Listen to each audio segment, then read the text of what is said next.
Hey guys, welcome back to the Wealth for Real YouTube channel. I'm your host, Christopher Anastasio, just going through some tweets, reacting hot take style to them. Here's one from Bitcoin Magazine. Presidential candidate RFK Jr. says he'll sign an executive order for the U.S. to buy 550 Bitcoin a day until they build a reserve of 4 million Bitcoin. Now, full kimono here. I actually got around to buying some Bitcoin starting on July 3rd and then added to that holding on the 5th and the 15th. It's a tiny, tiny amount of money. It would actually make you laugh if I said it out loud, but I just had to get in on the action on some level.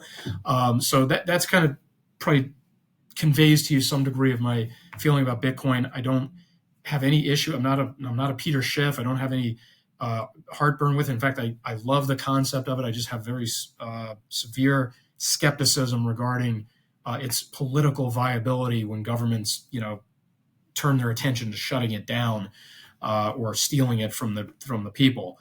But that aside, mixing together presidential politics here, I mean, RFK Jr., I get it. He's gained some popularity. He's got a little tiny bit of traction, but our system is designed for only two people to come forward. They play by their own rules. The presidential committee, debate committee, whatever it is, froze RFK out of any of the debates, or maybe it was just Trump and Biden froze him out. Can't really keep it straight. The bottom line is, if you're a third-party candidate and you're putting all this effort into running and saying stuff like this, I just have to assume you're delusional. I mean, you have to know how the system works. You have to know that you have 0% chance. So then I ask myself, well, what are you doing? You're just grandstanding. You're just feeding your own ego.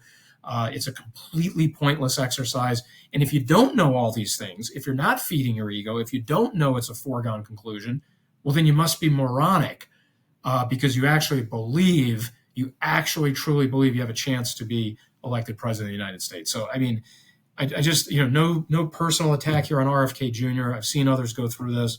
Unfortunately, one of the guys I revere, Ron Paul, went through this in 2008, and I think in 2012 again. Although he ran as a Republican, I mean, he should have known he had no chance. He was just trying to get a message out there. But these third-party candidates in particular just don't understand the logic. I don't think there's any logic there to begin with. Oh, interested in your guys' take on this.